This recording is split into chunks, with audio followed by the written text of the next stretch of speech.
lapangkanlah untuk dadaku, mudahkanlah untuk urusanku, uraikan simpul pengikat lisan ini, baik pentali maupun yang ditanya ini, agar bisa memahami perkataanku ini. Allahumma arinal haqqa haqqan warzuqna tiba'ahu wa arinal batila batilan warzuqna ajtinabahu. Ya Allah, perlihatkanlah kebenaran kepadaku sebagai sebuah kebenaran, dan berilah aku karunia nikmat untuk dapat mengikutinya ya Allah, dan perlihatkanlah kebatilan itu kepadaku sebuah kebatilan, dan berilah aku rezeki untuk dapat meninggalkannya. La haula wala quwata illa billahil aliyil azim. Alhamdulillah.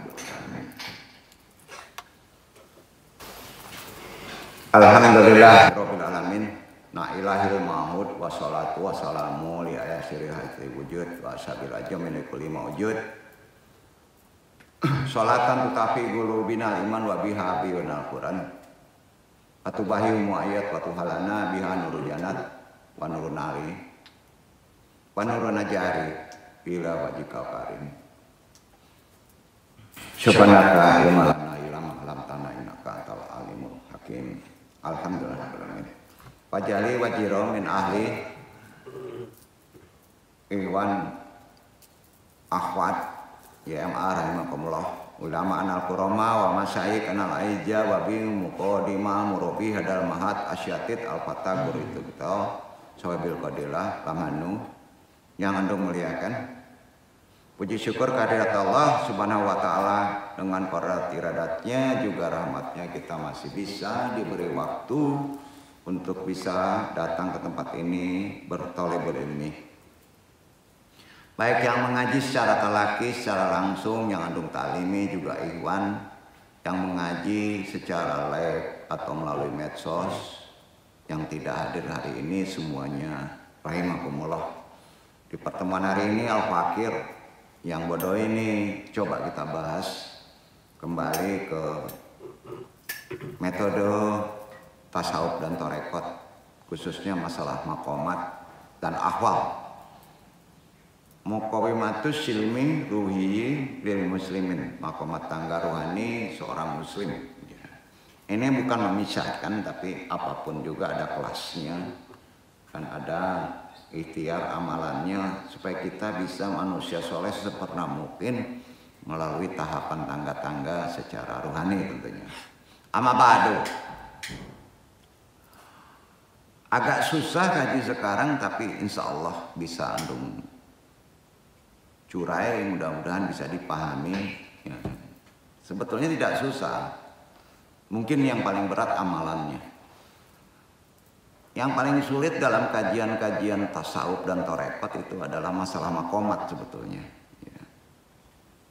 Ini harus dipahami secara sisi benar, sampai ada dimensi apakah memuji membanggakan diri itu suatu makomat. Kan baru mendengar, bisa dikatakan salah sombong, itu makomat. Itu juga makomat, ada dibolehkan dan ada tidak dibolehkan. Kita bahas secara sisi kebenaran melalui Quran.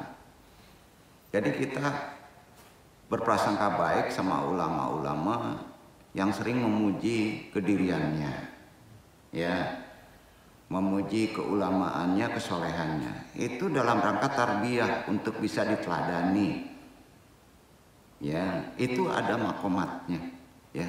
Pahami ini jarang dikaji, tapi karena kita sudah mempunyai dasar secara sisi yang lebih benar dalam perkara-perkara rohani, maka ini harus kita pahami secara sisi yang benar. Kapan kita boleh sombong? Itu kan selendang iblis. Hati-hati. Ternyata secara makomat dibahas kalau ditarik kepada sisi nasihat dan tarbiyah. Seperti kita sedekah. Kan umumnya orang secara awam itu menyembunyikan karena makomatnya awam. Tapi kalau sudah tarbiyah, pastawiqul khairat, harus disampaikan secara umat. Nah, kalau kita tidak memahami, kita sering suudzon sama orang itu, sombong gitu. Nah, disinilah yang perlu kita ilmui. Begitu kita juga memberi nasihat. Ada saatnya kita menggunakan selendang Allah. Ya.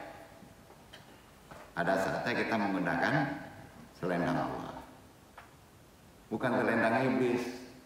Ya, bukan. Ya.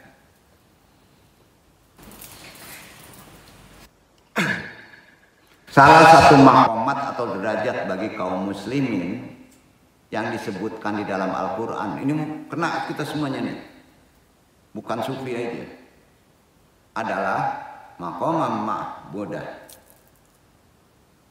Apa? Maqaman ma'budah. Ada di Quran itu. Jadi kalau kita ngaji maqamat, nggak ada itu syariat itu pandai-pandai orang tasawuf. Wah, ini ngaco nih orang. Ya. Maqamat itu kan station, derajat tahapan. Jangan sampai kita stagnan, ya. Rezeki juga nggak boleh stagnan. Masa dari kemarin begitu, itu aja, 1000 ke 1000 aja. Sekali-kali ke 1 M, gitu. Kita naikkan, ya. Maqamat. Kalau nggak bisa ya nempeng aja lah ya. Nah, sampai juga, ya. Nah, itu makanya ada sholawat. Muslim itu harus mengejar sampai maqamam mahmudah. Apa sih maqamam mahmudah? Maqamam mahmudah itu tempat stasiun yang sangat terpuji di sisi Allah. Kira-kira amalannya apa? Ayo. Muslim kena nih. Itu udah tinggi. Tempat yang terpuji di sisi Allah kalau sudah duduk di maqamam mahmudah. Di mana setiap muslim merindukannya seharusnya, karena kita nggak tahu stasiunnya, nggak tahu kemana nih maqamam mahmudah itu apa. Itu kita bertolebul ilmi, usahakan meraihnya, ada jalannya. Setiap saat kita bercinta dengan Allah, itu bahasa Rumi. Kalau udah duduk di maqamam mahmudah, melalui pertama petunjuk dari bacaan Al-Quran, ya. Coba renungkan firman Allah Al-Isra ayat 79. Itu dia kajian maqamat. Dan di sini ada tarikan ahwal, hal itu hidayah, jarang bisa diusahakan ahwal itu. Jadi ada perbedaan antara maqamat dan ahwal. Maqamat bisa diikhtiarkan. Dibaca Al-Isra ayat 79. Iqra ayat mana? أعوذ بالله من الشيطان الرجيم بسم الله الرحمن الرحيم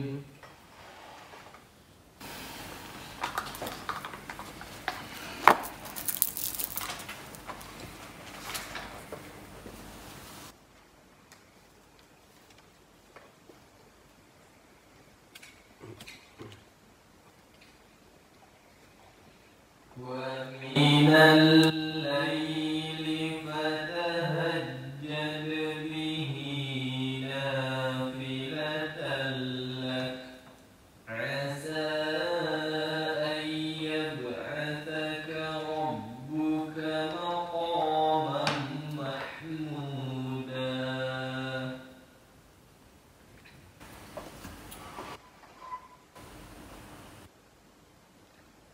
Dan pada sebagian malam hari bersembahyang tahajudlah kamu sebagai suatu ibadah tambahan bagimu. Mudah-mudahan Tuhanmu mengangkat kamu ke tempat yang terpuji. Pada sebagian malam lakukanlah. Sebagian malam itu berapa? Jam 12 ya? Bukan jam lain. Itu tahajud. Jadi ada perbedaan. Ya. Pada sebagian malam lakukanlah sholat tahajud sebagai ibadah tambahan untuk mudah-mudahan rohmu mengangkatmu ke tempat yang terpuji. Nah, pertanyaan, ajaran maqamat ada di secara syariat? Ada. Sanggup?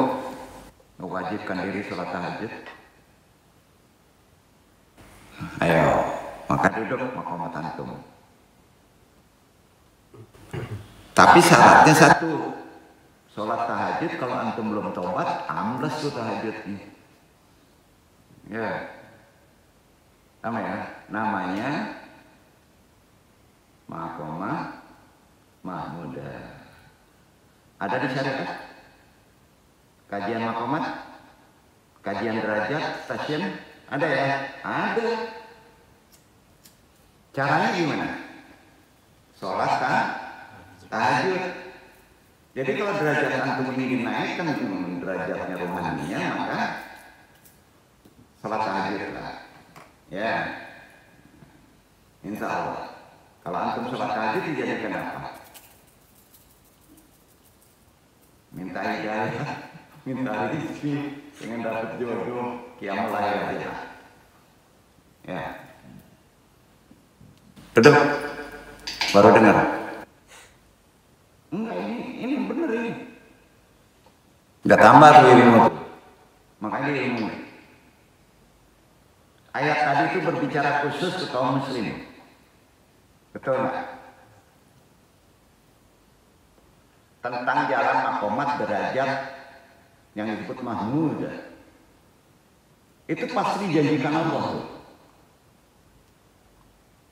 Pastilah dijanjikan Allah. Jelas di Quran ada.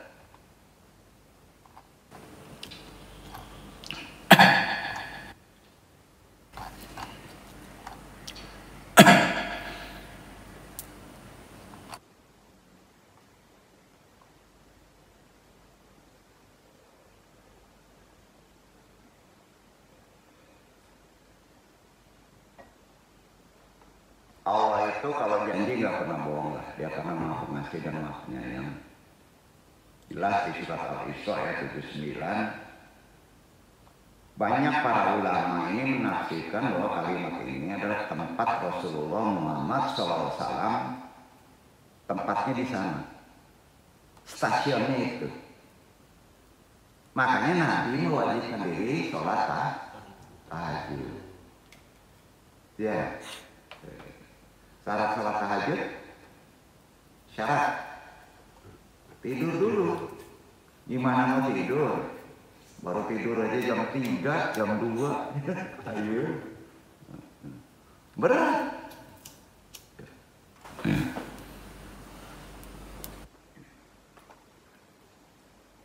Kalau antum melakukan itu, Nabi Muhammad akan memberikan syafaat. Pertolongan baik kehidupan sekarang maupun kehidupan nanti di alam mahsyar. Ya. Syafaat itu artinya apa? Pertolongan. Jadi kalau selawat aja itu kurang kuat, bro. Kalau ada kehendak pakai itu. Dudukkan kamu di makam Nabi Muhammad. Dekat kan berarti? Maka pertolongan akan datang, bantuan. Ya. Kalau bantuan di backing oleh orang yang disayangi sama Allah, ya KKN namanya. Kira-kira makbul nggak? Iya, jangan naik pangkat aja mesti dekat ke gubernur kan? Ya. Logikanya gitu. Ternyata tahajud itu syafaat menuduhkan maqamat. Setuju? Itu salah satu jalan. Dan ditunjukkan di Quran. Enggak susah-susah deh. Ya. Jadi melakukan salat tahajud dengan tekun dan konsisten, insya Allah membuat kita makin dekat dengan Sang Ilahi. Kedekatan ini saya akan membuat hati batin kita menjadi tenang loh. Khususnya menghadapi kehidupan. Susah pun kita bisa ketawa. Ya. Terancam dengan sesuatu yang berbahaya juga kita bisa tenang. Susah itu mahal. Ya. Menghadapi kehidupan ini kan penuh dinamika. Sandarkan ke hadisnya. Sahih ini. Diriwayatkan oleh Bukhari dari Jabir bin Abdullah, Rasulullah sallallahu alaihi wasallam bersabda, "Man qarad doa ba'da sama'il adani." Tambahannya ya.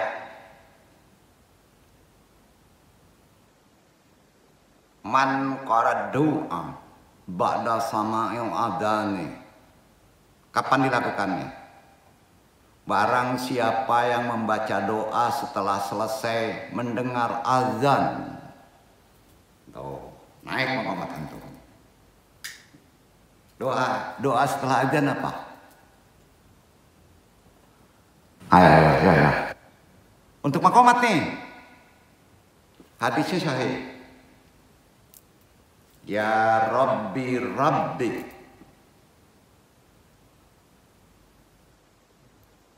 sahibit dawati tamati wahadihi sholatau qaimataati Muhammadan wasilata wal taqdima wa battahu ilal maqamil mahmudi alladhi wa'udatu sumana wa syafaati. Itu doanya. Hadis sahih riwayat Bukhari. Ngulang. Doanya nih ya. Man qara doa pada sama yang azan. Ya Rabbi sahibid da'uti tomati wa hadihi sholatal qaimataati Muhammadan wasilata wal taqdima wa batahu ilal maqamil mahmudi alladhi wa'udatahu summana wasafa'ati. Wahai Rabbku, Tuhan yang memiliki seruan yang sempurna dan sholat yang dikerjakan ini, berilah kepada Muhammad wasilah dan keutamaan, dan angkatlah ia kepada maqam al-mahmud, artinya kedudukan yang terpuji yang telah engkau janjikan kepadanya, maka dia memperoleh syafaatku. Duduk. Itu kekuatannya membantu kekuatan sholat tahajud. Nah, kalau antum mempunyai kehendak yang sifatnya halal, amalkan itu. Duduk derajat antum, hudur dengan Allah, di back oleh Nabi Muhammad SAW. Itu awam berlaku. Sampai jelas? Tidak ragu amalannya? Ada di Quran? Ada ya? Nah, alhamdulillah. Tambah amalan lagi nih, tambah keren dari yang kemarin ya. Benar kan? Silakan pilih amalan itu. Tapi ini berat loh. Karena ini menaikkan makomat kita. Jadi syarat makomat itu awali taubat nasuha. Ya. Dari ayat dan hadis tadi kita bisa pahami bahwa Nabi Muhammad SAW dengan mengerjakan sholat tahajud akan diangkat oleh Allah ke tempat dan kedudukan makomat yang dipuji oleh umat manusia. Maka Nabi itu karena mendudukkan tempat makomat tinggi, maka nggak ada yang berani menghinanya. Pas dihinanya langsung orang itu celaka. Banyak yang menghina Nabi babak belur semuanya. Betul kan? Nah, jadi kalau antum ingin dihargai oleh umat, oleh malaikat, oleh jin, oleh Allah, lakukan amalan tadi. Oke, untuk tahajud susah. Sudah azan, berhenti, ikuti azan, berhenti dulu, baca doa tadi. Ya bukan Jumat aja, Berbeda enggak dengan sholat doa sesudah azan biasa? Beda. Ada perbedaan. Nawaitu kita beda. Sampai.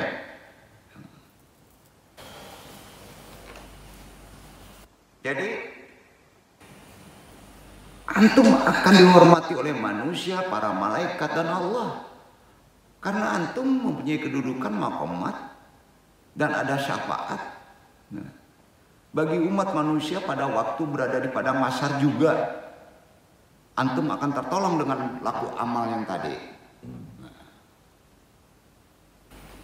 Umat manusia itu memang berhak mendapatkan syafaat, betul. Apalagi muslim. Karena amal soleh, budi pekerti. Tapi kan itu derajatnya kalau kita melakukan tadi berbeda dengan awam. Nah, khususnya semasa kita diberi waktu hidup di dunia. Insya Allah dengan melakukan amalan tadi, walaupun antum tidak meminta untuk diampuni dosa, karena itu syaratnya sudah ada tobat, membantu tobat antum akan diampuni dosa juga oleh Allah dan dinaikkan derajat makomnya, insya Allah. Orang hidup di dunia pasti tidak akan lepas dengan yang namanya problem dan cobaan, karena dunia tempatnya itu. Di saat manusia mendapatkan cobaan dari Allah, apakah mampu untuk menyikapinya? Atau sebaliknya? Kita merenung.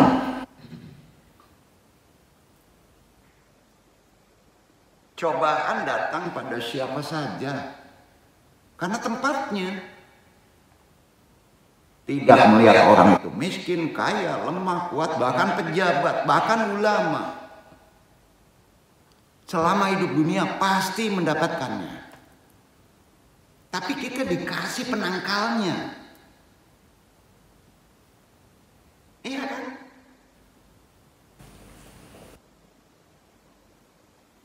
Jadi solusi semua cobaan, khusus secara ilham, orang Islam diilmui.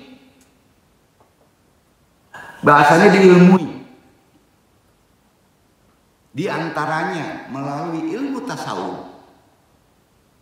Ialah orang sering menyebutnya secara awam juga sabar. Mudah gampang. Dikasih cobaan dengan sabar mudah gampang. Berat. Maka diilmui. Sebab apa? Sabar itu ada 3 makomat. Baru tahu ya kalau sabar itu ada 3 derajat. Ada 3 tingkatan. Ada 3 makom. Yang namanya makom itu tingkatan kan? Sabar pun ada 3 makom. Atau 3 stasiun. Klasemen tingkatan sabar adalah sebagai berikut. Pertama, perhatikan ya. Antum duduk di mana nih sabar antum? Wa min sifati sabri ala tarki syahwa. Ciri sabar dengan meninggalkan mengeluh. Itu makomat Allah. Jadi kalau ada barek mana sabar kok mengeluh nggak? Mengeluh. Ah, umum di situ. Umum ini. Orang tasawuf menyebutnya ini makomnya tabiin. Kenanya pada makom tabiin. Kita generasi setelah Nabi. Sering kena, sering ngeluh.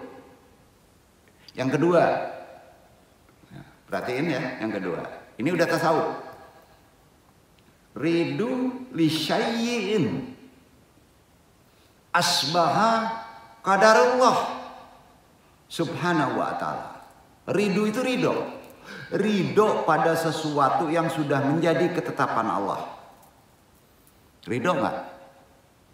Nih, Biloden punya kafe, dagang sate sih. Indah naik-naik, manggarutu belum. Bah, nan gawatnya Kadarullah dape kula sama halimatus. Pas ala dape halimatus kadarnya ya. Dia manggarutu kula bah kok den dape halimatus katanya. Dia ndak ridho namanya. Nah, itu tingkatan sabar kedua. Nah, ya, itu makomnya kata orang tasawuf ya. Yang kedua ini makom juhud. Kalau antum sudah menerima ketetapan Allah, maka makom antum juhud. Kalau yang pertama, acok manggaratu, makomnya tabiin, khusus di sabar. Ketangkep ya? Yang ketiga, naik lagi nih. Sabar antum di mana nih? Sa'idun au sa'iduna ainda mujahati tajaribi. Senang atau bahagia saat mendapatkan cobaan. Apapun cobaannya senang aja, bahagia aja. Berat bro, itu nggak bisa dibohongi. Senang kita gimana? Anak sehat, istri sehat, tabungan kita ada 10 M. Ayo. Ayo. Gimana tuh? Apapun cobaannya kita seneng aja, kerasaan gitu-gitu, nggak problem. Kenapa harus bahagia? Renungkan. Kenapa harus bahagia? Karena yang memberikan cobaan itu Allah. Itu aja rahasianya. Kalau kita muslim, yang memberi cobaan siapa? Allah. Pasti ada hikmah. Makomatnya apa ini?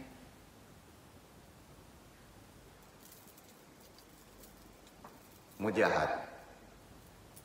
Mujahadah. Itu 3. Sabar juga harus kita ilmui. Kita duduk di mana? Jangan bohong deh. Kita masih duduk di yang pertama. Gak apa-apa ya, kita beritahu ke derajatnya supaya setidaknya kita merangsang untuk pas ada masalah. Wah, naikin ridho Allah aja deh. Nah, tapi pas ditegur sama istri, ada ndak masalah? Kau menggigit lidah kau. Itu ridho-ridhoan namanya. Ridhoan ya gitu ya. Nah, Masya Allah, mudah-mudahan dapat pemahaman dari Talabul Ilmi ini untuk bisa kita amalkan, mendudukkan makomat kita khusus untuk kaum muslim. Dalam kitab Hikam Asy-Syukandari, orang yang protes itu bukan ngeluh. Saat mendapatkan cobaan, protes kita boleh-boleh saja. Tapi dalam kitab Hikam berarti dia tidak berpikir yang memberi cobaan itu siapa. Dalam enggak tuh?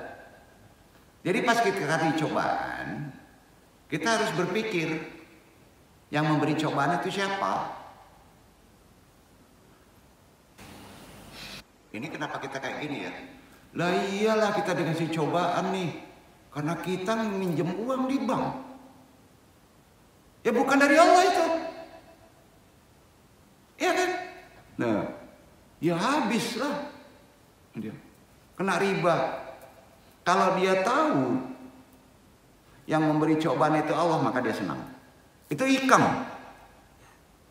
Berarti kita tahu kita nggak ada masalah nih. Tahu-tahu kita digaplok orang yang dari belakang. Cobaan nggak? Berarti Allah ngizinin. Nih ya kan? Nggak protes kita. Maka ia akan malu ketika protes. Kalau tahu itu cobaan dari Allah. Itu hikam. Semoga kita semua, khususnya Iwan YMA rahimakumullah, karena kita sudah mendapatkan beberapa kajian dasar-dasar untuk mencapai titik ini, ya, pas kita mendapat cobaan dari Allah bisa menerima dengan bahagia, dan pasti semoga kita mampu untuk menyikapinya secara benar. Karena cobaan yang diberikan Allah itu nggak mungkin deh. Ini bukan memberi semangat, nggak mungkin deh. Cobaan dari Allah itu melebihi nggak mungkin kemampuan yang dimiliki oleh hambanya. Ada di Quran itu.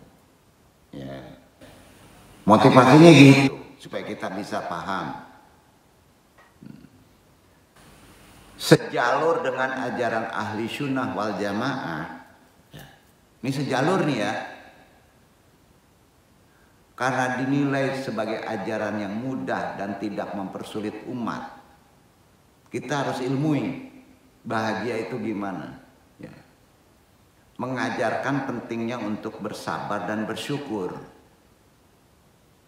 Nah kalau antum diberi cobaan, kan bahasa awamnya sabar, tapi konteks ini harus syukur kalau tahu itu dari Allah, betul kan? Kalau uang itu dihilangkan karena uang itu judi, maka alhamdulillah, betul kan? Sabar syukur dikaitkan dengan nikmat yang diberikan oleh Allah. Pertanyaan yang sering muncul di benak kita, ya, yang perlu kita pahami, ya. Apa sih pertanyaan yang sering muncul? Terkait sabar syukur.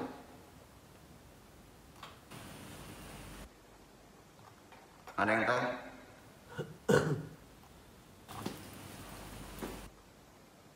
Khususnya awam nih, umum.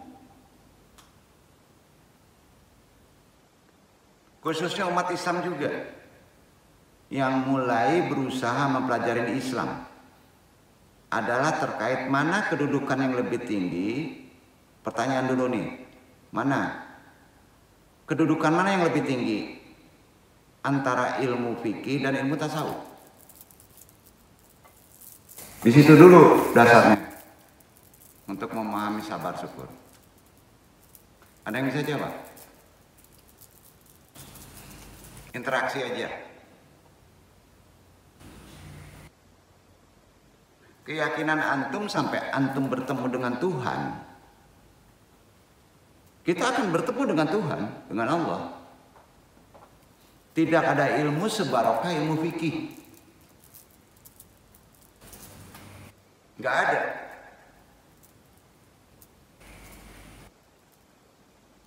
Ulang ya. Tidak ada ilmu sebarokah ilmu fikih. Walaupun tasawuf berkah juga.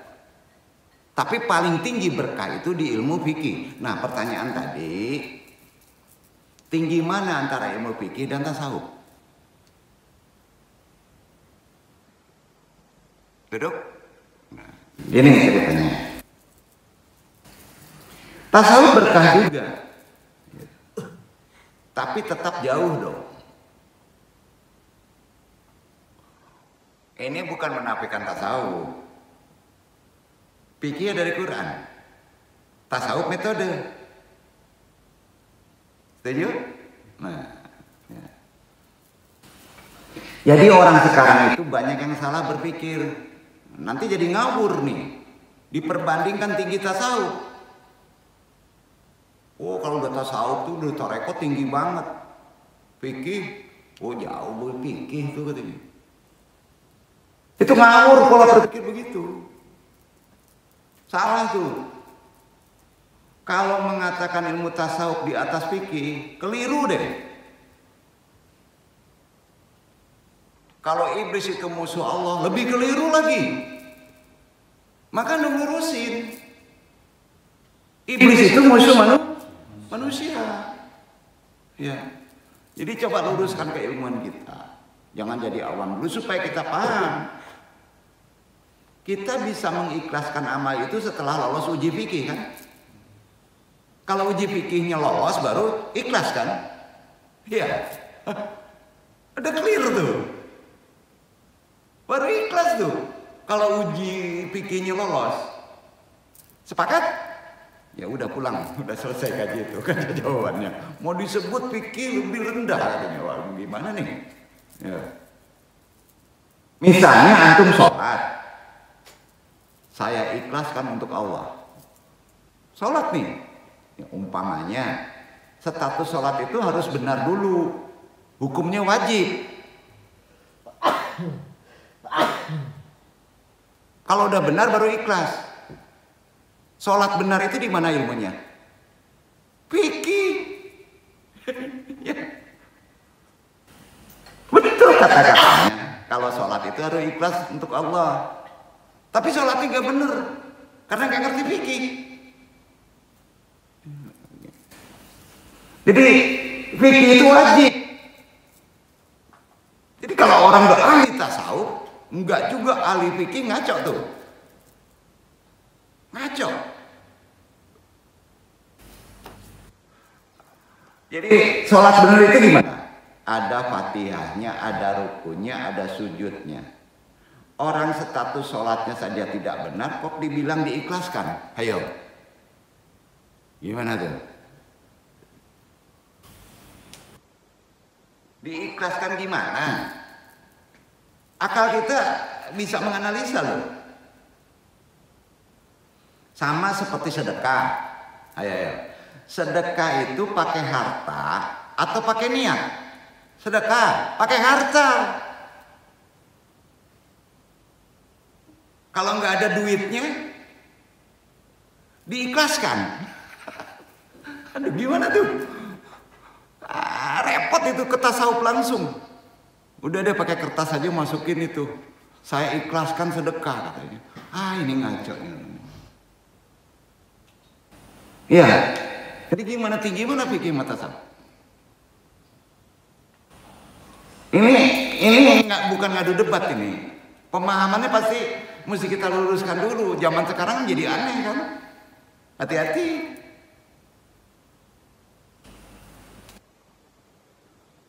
Sedekah pun harus fikihkan kan?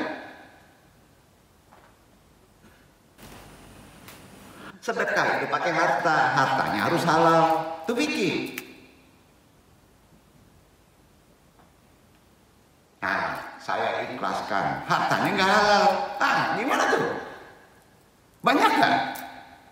Niatnya membersihkan, nggak bisa juga. Nggak bisa. Ya. Baru disedekahkan kalau udah halal, baru diikhlaskan, baru ke tasawuf. Benar kan? Ustaz Fauzi betul kan? Hati-hati, jangan sekali-kali kita salah berpikir. Tinggi mana fikih dengan tasawuf? Tinggi fikih, barokahnya. Kalau belum benar jangan masuk tasawuf. Itu poin.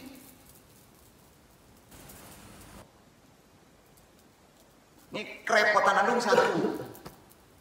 Ya, kerepotan. Fikih itu mentah umumnya. Pas duduk anung ngajarin tasawuf, babak belur juga anung tuh. Repot itu. Setuju gak tuh? Makanya anung sering balik ke fikih ya, gampang fikih mah. Bisa aja di YouTube. Aduh, bingung anung tuh. Benar-benar bingung tuh. Langsung aja diikhlaskan. Aduh, repot nih. Kalau hartanya saja sudah tidak halal atau nggak ada sama sekali, yang penting ikhlas, diikhlas bapakmu. Gitu. Bingung jadinya kan gitu. Maaf bapak. Itu ikhlas pangicu namanya kan? Iya kan? Lah. Yang penting kan mengajar itu ikhlas. Nah, nih, mengajar itu ikhlas, bener tuh. Orang mengajar saja tidak laku, kok ikhlas? Gimana tuh? Nggak ada ilmu, gimana mau ikhlas? Nggak ulama. Kalau ustadz ada dasar ilmunya, boleh menyebut mengajar orang ikhlas. Ini maaf, Ikhwan. Ngajar di UIN, saya ikhlaskan. Gimana ceritanya itu? Ikhlas itu berat, bro. Harus kuat fikihnya.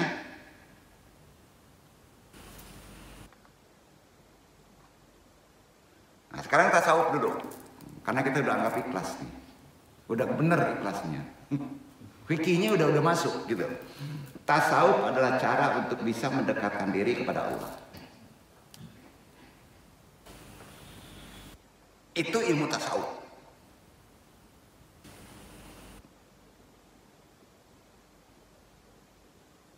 Karenanya konsep-konsepnya, metodenya dalam ilmu tasawuf selalu mengarahkan manusia yang disebut sufi untuk berada sedekat mungkin dengan Allah. Itu makomatnya, sampai sedekat mungkin. Untuk berada sedekat mungkin dengan Allah Subhanahu wa ta'ala, hampir semua konsep dalam ilmu tasawuf berasal dari Al-Quran. Itu yang benar. Berasal dari Al-Quran. Ya.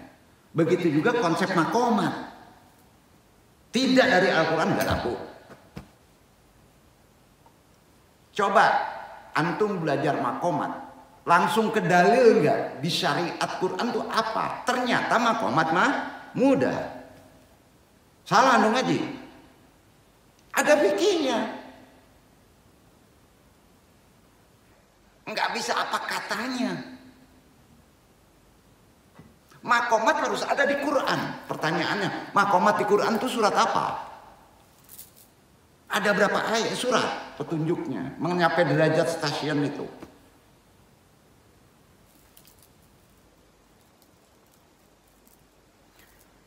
Konsep makomat dalam tasawuf itu tobat, sabar, ridho, tawakal, kalwat, zikir. Semuanya itu sebenarnya diambil dari Al-Quran. Seorang sufi sendiri adalah orang yang membangun dirinya untuk menjauhi kehidupan duniawi yang namanya sufi itu. Dan memperbanyak baca istighfar ketika dalam menyelesaikan segala masalah. Itu sufi konsepnya. Di kehidupan sekarang mungkin sudah kodrat zamannya ya. Modern. Ilmu tasawuf banyak mengalami degradasi. Perubahan.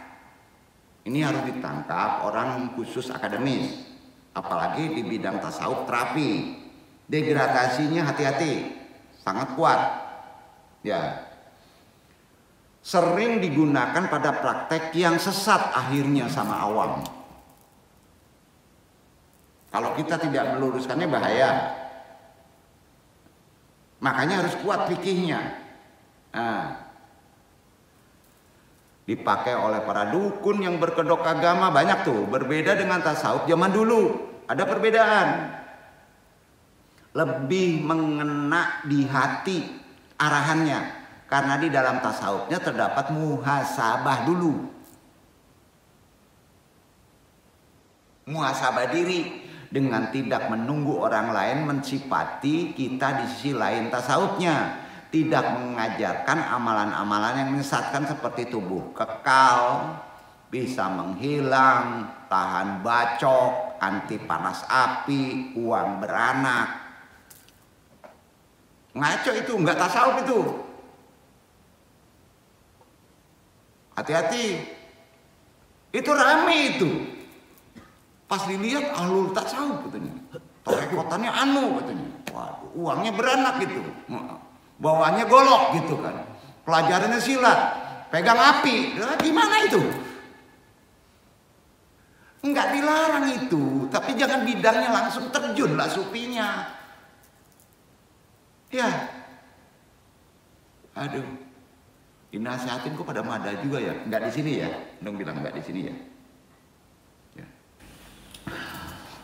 Kita bahas dulu lebih dalam makomat. Jamak dari makom. Berarti tahap-tahap perjalanan. Ini tidak ubahnya seperti stasiun kereta api ya. Bahasa mudahnya yang harus kita lalui sepanjang perjalanan. Ya. Dari titik start sampai kepada finish. sebagai tujuan akhir perjalanan kita. Adapun ahwal, jadi makom itu selalu bergandengan dengan ahwal. Ahwal itu bentuk jamak dari hal, ya, biasanya diartikan sebagai keadaan mental, kondisi mentalnya yang orang melakukan perjalanan. Seorang sufinya mentalnya gimana? Mental status, ya, yang dialami oleh para sufi waktu perjalanan. Antum kalau naik pesawat, berubah nggak kondisi mentalnya? Itu hal. Ada cemas, ada deg-degan, apalagi baru start take off. Bener kan? Itu hal namanya. Nah, di sela-sela perjalanan spiritual apalagi kondisi mental halnya itu berbeda. Sekalipun sama-sama dialami, dicapai selama masa perjalanan spiritual seorang sufi menuju Tuhannya, namun menurut para sufi ada perbedaan yang mendasar.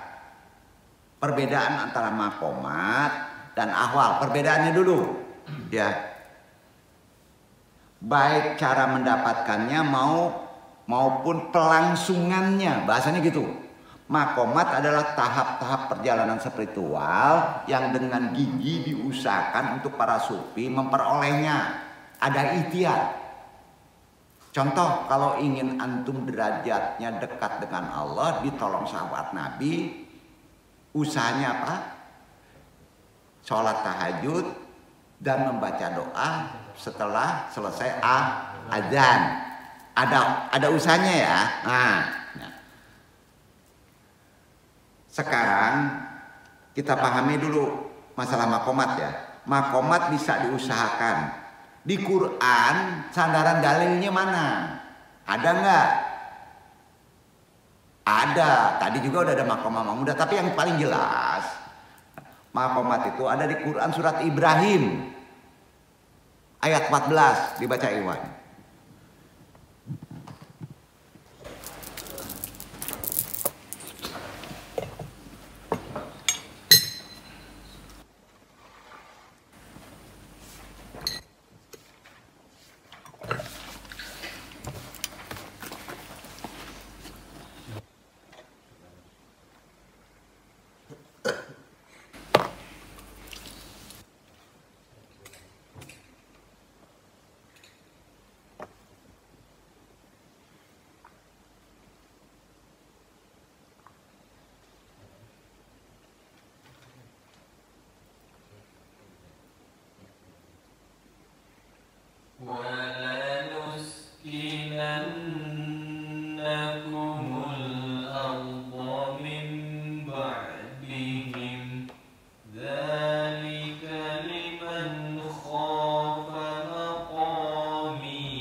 Kata-katanya makom, ya, kami pasti akan menempatkanmu di negeri-negeri itu setelah mereka. Yang demikian itu berlaku bagi orang yang takut akan kebesaranku dan takut akan ancamanku. Jadi harus ada takut. Itu kondisi mental. Yang melakukan perjalanan harus takutnya hanya kepada Allah. Itu kondisi mental. Duduk ya. Kata makom ada di Quran. Ada dua tadi tuh. Makom Mahmud ada di Ibrahim ayat 14 juga. Betul kan? Nah, berarti jelas Allah juga menyuruhnya. Nah ya. Makomat itu hanya untuk orang yang takut kondisi mentalnya pada Allah, di makomku, dan takut pula pada ancaman-ancamanku. Kalau ingin derajat antum naik, takutnya ancaman Allah dulu deh. Nanti atau sekarang?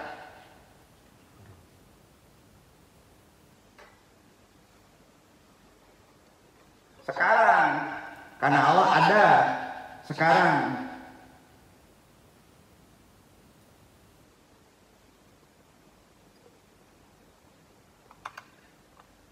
Karena yang makomat dan ahwal ada berdampingan tapi ada perbedaan. Tiap-tiap orang itu berbeda-beda di ahwal. Perjalanannya sama. Karena itu di tasawuf, makomat dan ahwal dijadikan konsep di ilmu tasawuf, metode yang berkaitan dengan tahapan spiritual, kondisi jiwa seorang sufi, ahwal. Karenanya makomat ialah tahapan atau posisi yang diperoleh seorang sufi sebagai hasil dari ibadah, mujahadah, riyadhah, ada ikhtiarnya. Makomat merupakan kedudukan seorang hamba di hadapan Allah yang diperoleh melalui berbagai usaha, ikhtiar, upaya. Sedangkan yang namanya ahwal, kondisi jiwa yang diperoleh melalui taharo, kesucian jiwa, taharo lahir maupun taharo batin. Sampai ahwal didapatkan melalui tahara, bersuci, lahir dan batin. Makomat melakukan amalan, ya, yang merupakan pemberian dari Allah. Kalau sampai diampuni, taharohnya diterima. Karena saya suci itu susah, betul kan? Nah, pemberian Allah itu. Jadi ahwal adalah keadaan batin yang dipenuhi oleh sesuatu perasaan tertentu mental. Bagi para sufi yang melakukan perjalanan, membuat konsep makomat dan ahwal, caranya sebagai gerakan dan perilaku untuk mencapai kesempurnaan melalui roh secara sistematik. Dasarnya mana orang sufi membuat metode itu? Dalilnya Allah berfirman di Asy-Syafa'at ayat 164. Dibaca Ikhwan. Pendek aja tuh.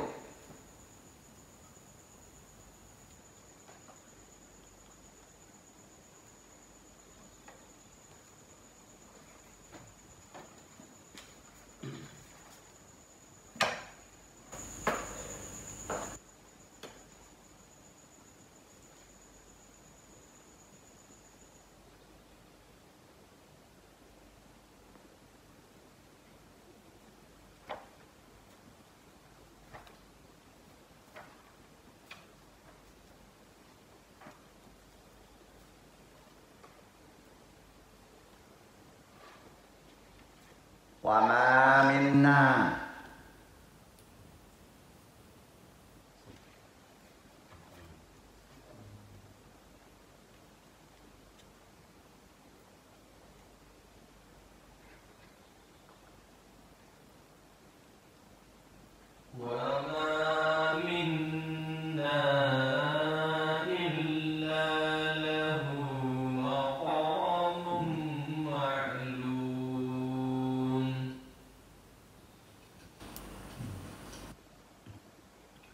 Tiada seorang pun di antara kami malaikat melainkan mempunyai kedudukannya tertentu. Tidak satu pun di antara kami kecuali masing-masing mempunyai kedudukan tertentu. Kamu ini ada kedudukan tertentu tuh. Seorang ahli, seorang mursyid bisa tahu nih kedudukan antum di situ tahu itu. Ada yang di Lubuk Alung, yang kalau tujuannya Bukit Tinggi, ada yang baru sampai di Cincin, nah gitu. Ya. Jadi dalam konsep metode para ulama sufi disimpulkan, kesimpulannya ini ada 7 makom dalam ilmu tasawuf dan torekot. Ini yang harus antum lakukan karena dasar semua dari Quran. Ini tidak syubhat dan tidak sesat. Amalkan. ada dasar ilmunya, ada dasar rantai sanadnya. Jelas ya? Jelas ya? Ada 7 makom dalam tasawuf dan torekotan. Torekot mengamalkannya. 1, taubat. Udah ngebahas. Kedua, wara. Sudah ngebahas.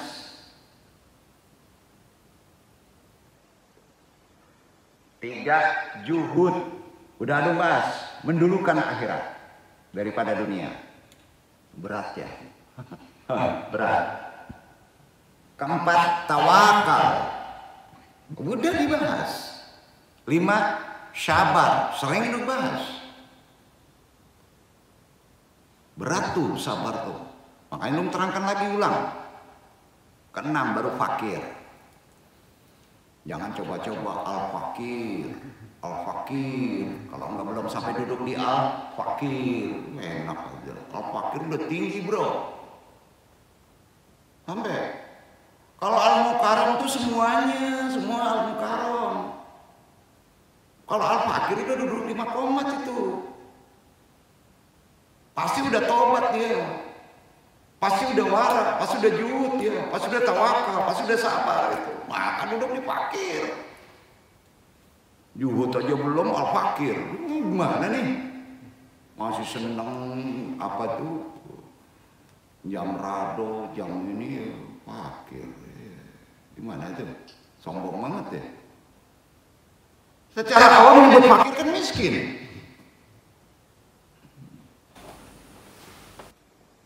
ke-7 terakhir baru ridho.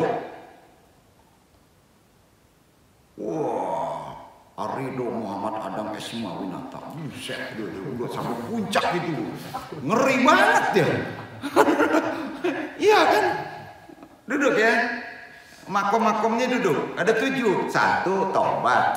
Jadi antum, ya deh kalau jadi malamat gini deh. Jangan coba-coba yang aneh-aneh. Al-mukarram aja. Tobat itu udah naik itu.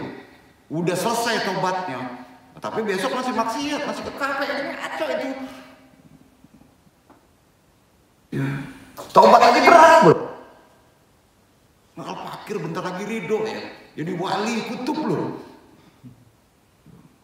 Gitu kira-kira. 1, tobat. 2, titel wara. 3, titel juhud. 4, titel tawakal. 5, titel sabar. 6, titel fakir. 7, titel ridho.